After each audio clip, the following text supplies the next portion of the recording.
आज मैं बड़े दुख और भारी मन से 8 दिसंबर 2021 की दोपहर में हुई मिलिट्री हेलीकॉप्टर, जिसमें भारत के प्रथम chief of defence staff general Bipin Rawat, उनकी धर्मपत्नी एवं 12 अन्य सवार थे, की दुर्घटना के दुर्भाग्यपूर्ण समाचार से अवगत कराने के लिए आप सबके बीच खड़ा हुआ हूं। General Bipin Rawat defence services staff college Wellington के स्टूडेंट ऑफिसर से इंटरैक्ट करने के लिए अपने एक शेड्यूल्ड विजिट पर थे। एयरफोर्स के Mi-17V5 हेलीकॉप्टर ने कल 11:48 पर सुलूर एयरबेस से अपनी उड़ान भरी, जिसे 12:15 पर वेलिंगटन में लैंड करना था।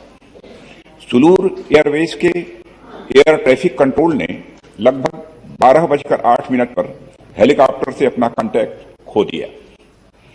बाद में कुनूर के पास जंगल में कुछ स्थानीय लोगों ने आग लगी हुई देखी। जब वे भागकर उस स्थान पर पहुंचे तो उन्होंने मिलिट्री हेलीकॉप्टर के अवशेष को आग की लपटों से घिरा हुआ देखा। स्थानीय प्रशासन से एक बचाव दल उस जगह पर पहुंच गया।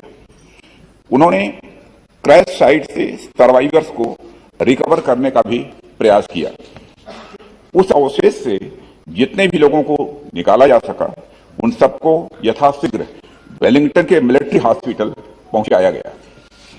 प्राप्त जानकारी के अनुसार उस हेलीकॉप्टर में सवार कुल 14 लोगों में से 13 लोगों की मृत्यु हो गई।